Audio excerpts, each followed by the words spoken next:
Hilchos Ishus Perek Echad ve'Esrim. Laws of Marriage, chapter 21. Finally, after many, many chapters of the obligations of a husband to a wife, we begin the obligations of the wife to the husband. The Rambam begins, Halacha Aleph, Metzias Isha Umasa Yodeha Lebaila. Any objects that a woman finds in the street, ownerless, and any income that she generates, her handiwork, goes to her husband. Umahi Oisaloi. What exactly is the work which she's required to do on his behalf? In other words, it's not just that a woman can go into any job that she wants, and then the money that she generates goes to the husband. In those times, there were specific things that it was expected of a woman to do on behalf of her husband. What kind of work are we talking about? The general principle is, it all follows the custom of the area. If it's a place where she usually weaves, she should weave.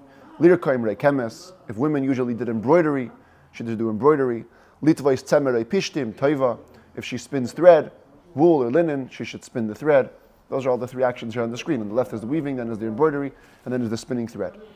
Last says, if it wasn't the custom of the women of the city to do these types of tasks, the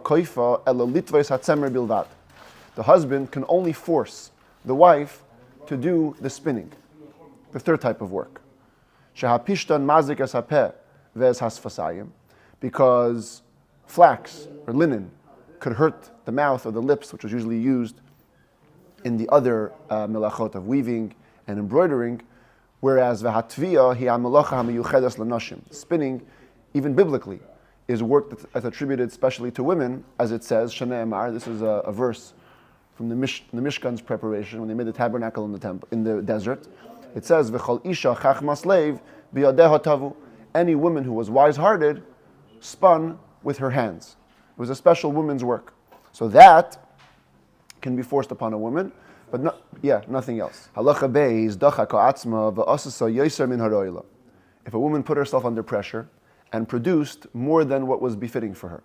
The commentaries say either it means she spent more time or she multitasked. She got more done than usual. HaMoiser labal. Any extra earnings she generates still goes to the husband. Other commentaries differ. They say extra earnings go to her. The Rambam says it goes to the husband. If he was very rich, or some texts have, if he and her, lo villa, if him and her both had a lot of money, even if she has many maidservants doing her regular work, the Jewish law is that a woman cannot be left totally idle with no work. Because doing nothing leads to adultery, lewdness. In this case, though, of course, we don't force the woman to do work all day long. According to how much money she has or he has, she can minimize the amount that she does work. But she still must work each and every day. To the point, says the Rambam Malacha Gimel, Hamadiras Ishtar, Shaloi Tasa Malacha Klal, if a woman makes a vow, preventing his wife from doing any sort of work, we force the husband to divorce her and pay out the ksuba, because you cannot leave your wife trapped in a situation where she can't do work. Because, again, doing nothing leads you to adultery and lewdness. And better than keep a woman in that situation, we force you to exit the marriage. That's the basic level of work. In addition to the basic level of the work with the material, weaving or embroidering or spinning, similarly, kol isha, every woman has special tasks that she does to show intimacy and closeness with her husband. Kol isha rechetzas lebayla panav yadav v'raglav. Every woman would wash the face, hands, and feet of her husband. U'meizagas lo yasakos, and she would pour him or dilute him his beverages before meals. U'matzas lo yasamita, she would make his bed. Ve'oimedes u'mishameshes b'fnei bayla, and she stands and is at the service of her husband. Let's say bringing him water, oikli, or bringing him a certain utensil, or clearing whatever plates or whatever food he's eating in front of him, and things like this. Those four things: washing, pouring the beverages, making the bed, and being at his service. She has no obligation to stand and be at the service of her father-in-law or her stepson. Only the husband. These tasks have to be performed by the woman herself. Again, because they're about closeness between husband and wife. Even if she had many maidservants, again, for the husband, the only person to do these tasks are his wife. Halacha hey, yesh malaches acheros shehaisha oisa lebayla bizman shehin aniyim. There are other types of work, other tasks that a woman must perform for her husband, but only if they're poor, if they have less financial means. So every woman, as the previous list mentioned. Some women, depending on financial status, will do the following things. Ve'eluhein. Number one, they are oifa hapas betaner. She has an obligation to make bread and bake it in an oven.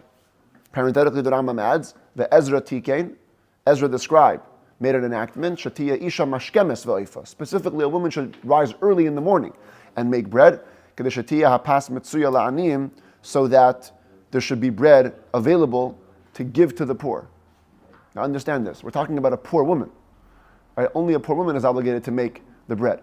And yet Ezra is saying she should rise early to make her bread so she can give tzedakah to the poor. Here we see, just parenthetically, how even poor people have to give tzedakah to even poorer people. Everybody can give to somebody else. But the point is, it should be done early in the morning. That's number one, baking bread. She cooks dinner. She cooks the cooked dishes in the home. She does laundry. Launders the clothes. She must nurse her child. There's going to be a big discussion coming soon in this chapter about the idea of nursing. It seems like people weren't so well fed, a lot of malnutrition, and so it wasn't always obligatory for a woman to directly nurse her son. You would hire a wet nurse. It's called a meineket. You have it even in the parsha, where Rivka had a wet nurse, Dvorah. So when the woman is poor, though, she has an obligation to directly nurse her son. She must also put out straw in front of the animal of the husband, the animal which he usually rides on, but not just in front of any of his cattle, just that one animal that he rides on. That's the one she's obligated. And she should be in charge of grinding, which means, what does it mean she's in charge of grinding? She sits near the mill and strains or sifts the flour. She isn't required to actually manually do the grinding. That's hard work. But she needs to sit there and be in charge of it, oversee it. Or at least lead the animal on that usually would go around and conduct the grinding. So the millstones shouldn't be left doing nothing. If it was customary for women to be in charge of the hand mill, which is a smaller mill, and do it on her own manually, then this woman should also do that. Tochenes, if you know grammar in Hebrew, it's a bit different. Tochenet and matchenet. Tochenet means she's actually doing the grinding. Matchenet means in charge or overseeing the grinding. So in the case of the hand mill, she's tochenet. She has to actually be the one to do the grinding. Otherwise, she can just oversee it and that's enough. Again, the Rambam repeats, when was this last list applicable? Only in the case of poor people. But if a woman brings into a marriage one maidservant or enough money or property to buy the service of a maidservant, or he had a maidservant, or he had enough money to buy a maidservant, 4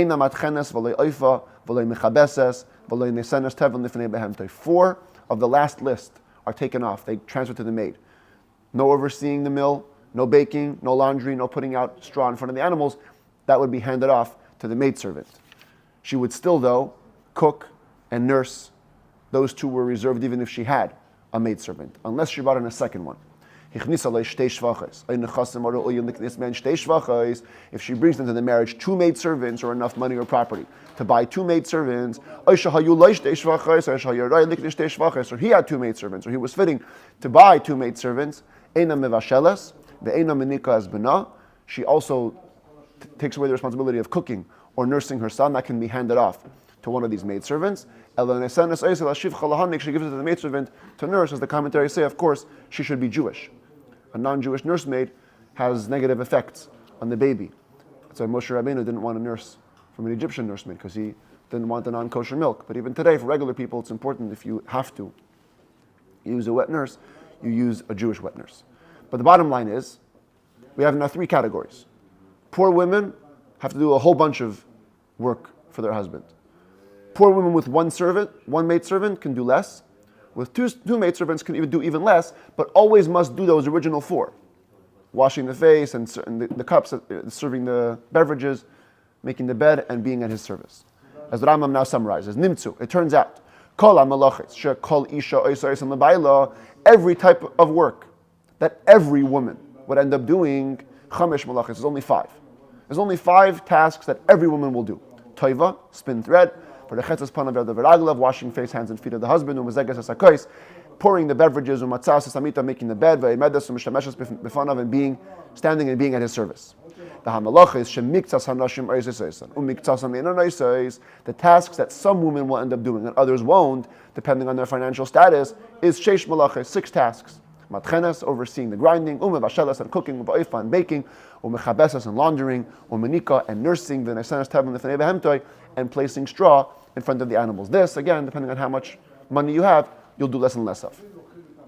Halacha ches, kol malachis isha isa lebayla, any tasks which a woman must do for her husband, nida isa lebayla. Also, a woman on her period can do for her husband. We're going to see later on in the 5th book and later on also in the 10th book that when a woman is in a state of nida, she cannot touch her husband. No physical contact is allowed. She's in a state of ritual impurity, which could affect certain things, but not these tasks. These tasks she always does.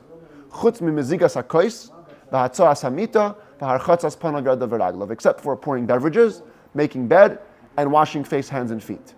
These things were banned because of improper thoughts. A husband watching his wife do these intimate things for him might be aroused to our relations, and that's something we don't want to do, of course, in the state of nida. Lefichach, therefore, she can get away with doing them in other ways. Matzas mitasei kishehinida shalei befanav. She can make his bed, and she should make his bed when she's menstruating, not in his presence. Umeizegas asakois. She can also pour his beverages. Ve'enan esanes oiseh biyad lekedar katamid. Just don't put it into his hand, like she always does. Ela manachas oiseh ala kli ayala shulchan v'hu noitloi. She puts it onto a utensil or onto the table, and they'll take it from there. By the way, from here come many of what's called today harchakot. When a woman is in a state of nida, even though biblically all you cannot do is touch her and have relations with her, but there are many, many things that the sages instituted as a way of distancing. Fences, not to come close to transgressing those laws. And one of those things is that you never pass anything directly from hand to hand. You always put it on a table or some other way, which becomes very difficult, by the way, after having a baby. Because during birth, a woman always becomes a nida, she bleeds. And that means that until she goes to the mikvah after birth, you cannot hand the baby directly from hand to hand. It becomes very difficult. You've got to put it down on the bed, and many nurses or doctors who deal with religious couples, they know that. They're already trained with delivering from babies. They'll tell you, I know how it goes. I'll be in the hospital. I'll be there. I can hand the baby from husband to the wife. But it gets very, very complex. Halacha tes. Ha'isha sheshavra kelim be'ez she'asasa malachisea b'seich beisa. A woman breaks a utensil while she's doing work at home. And remember, today the domestic scene is very different than it used to be. The relationship today is much, much closer than we would, even though with all the problems of today, people live together. There's a lot much more shared responsibility. But in those days, a man was seen as he had his own property, his own stuff. Women in his home doing work for him. If she breaks something, she'd feel guilty. Maybe she's held responsible. Like she has to pay him back. Rambam says no. A woman who breaks utensils while she's doing work at home, Petura, she's exempt. Be'ein zeh min hadin. It's not dryly legally required. Ela takana, it's an enactment. The sages saw it very necessary to do. Because if you don't say that, ein shalom masech habayis la'olam, there'll be no peace in the home. Ela nimtzas nizheres v'nimnas v'nedeva malachis. Woman won't want the risk. She'll stop herself from doing most work, v'nimtzas ktata b'neim, which will cause quarreling, because she'll say, look, I'm not touching the crystal stuff or the glass stuff, I'm going to break it, and then you're held responsible. So whatever she breaks, she gets a pass. Halacha yud, kol isha shetimona, milasers malacha min hamlachis, she chayeves la'asoisa, and any woman who holds back from doing any of the tasks which is obligated to do, koifinaisa va'isa, we can force her to do it, afilu b'shoit, even with a rod. And the commentaries make a big deal to point out, not it's not a right for the husband to force her. He cannot do anything, surely not physically, to punish her. You bring her to the court takes care of her. Even there, commentaries argue on the Rambam and they say, even the court cannot use corporal punishment. And that's brought in Shulchan Aruch. But the Rambam nevertheless seems to say that if it comes to it, you take corporal action. Yeah. Ta'an hu she'eino isa. What if it's a fight? His word against hers. He says, she's not doing work. And she says, what do you mean? I do everything I need to do. Have a neutral woman come in and she'll arbitrate. Or some neighbors. They'll tell you the facts on the ground. It's not a hard test. You just watch for a day or two and you'll see. Is she doing what she has to do or not? The davar zeh, this matter, because you're resolving it in this way, it's all up to the prerogative of the judge as he sees possible. You can't start making oaths or all kinds of strict stuff. This is domestic behavior. You got to be careful when approaching it. But the judge should do his best, make an effort to resolve the case. And now we move on. Like I said before, a big discussion about nursing. Says the Rambam halacha yud aleph, ha'isha kol zman she menikas b'na. Any woman, as long as she is nursing her child, poichasim la mimasa yadeha. We minimize the amount of work she's required to do, umaysifin la almazenei seha, and we add to the amount of food that we give her. Yayin udvarim sheyafin lechalav, some wine, things that are good for the milk. Is wine good for milk today? Is wine good for milk today? I don't think it's recommended. Discourage women from drinking wine while they're nursing. It's my understanding. Me too. But I guess in those days wine was good for nurse milk. Point is, you have to enhance, huh? A lot of things obviously are different. Maybe the wine was Yeah, things have changed. Nature has changed. But what's for sure is that we have to add to her diet to enhance it, to allow for a better nursing experience. What if the husband or the court allocated for her proper food? In other words, we took into account the addition based on the nursing, and she wants more. And she has a craving to eat more. Or other specific foods because of a craving that she has in her stomach. So this is over and above that you already did. The husband isn't required to provide it, but she, from her own account, can take and eat whatever she wants, and he can't stop her. The husband can say, "Oh, I'm a dietitian, and I know what's good for her and what's not." That if she's going to eat these foods or too much, it's going to be bad, and the baby's going to die. Father cannot say that because the pain of the woman's body comes first, and she needs this. You give it to her. Of course, if it's life-threatening, actually, then commentaries discuss you can dissuade her from that. But the point is, the husband cannot dictate the wife's diet. Yolda ta'imim, if a woman gave birth to twins, ein koifin oisa lahanik shneim. We don't force her to nurse them both. It takes a big toll on a woman. Ela menika echad, she has to nurse just one. V'seicher abal menika lasheni, and the husband must hire a wet nurse for the second one. Hareisha ratzisa ha'isha lahanik ben chaverta im bena. For the same reason on the flip side. If she has only one child, but she says, you know what? I'm producing a lot of milk. I want to make some more extra money on the side. I'll nurse my son and another son. Habal me'akev. Here the husband can stop her. And he can only let her nurse his son. He says, no, I don't want you to take the risk. Maybe you're going to not have milk later on. First my baby, and then you can deal with others. Halacha yud gimel nadra shaloi lahanik as bena. If a woman takes a vow, I'm not nursing my son. Her husband can force her. And she must nurse him for 24 months of age, whether a boy or a girl. What if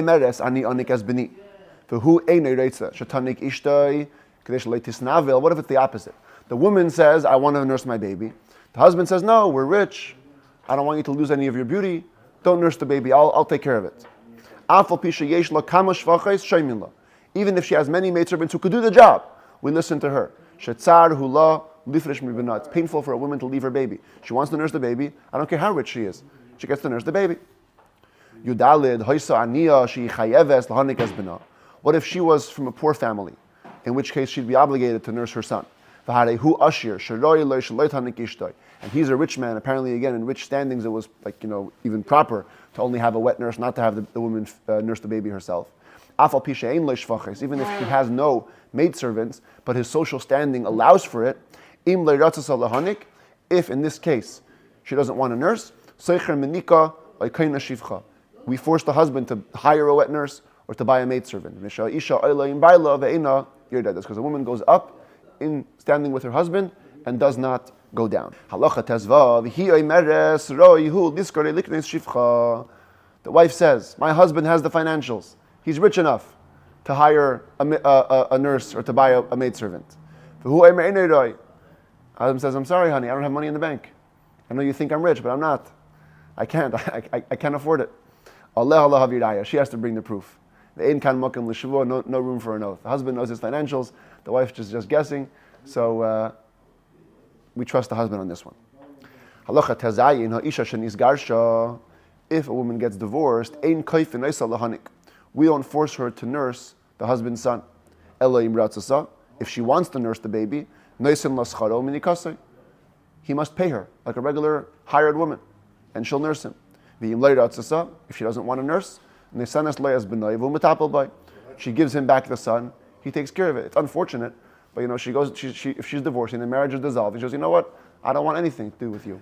Says the Rambam, when do we say the woman has a right to hand off her son back to her husband?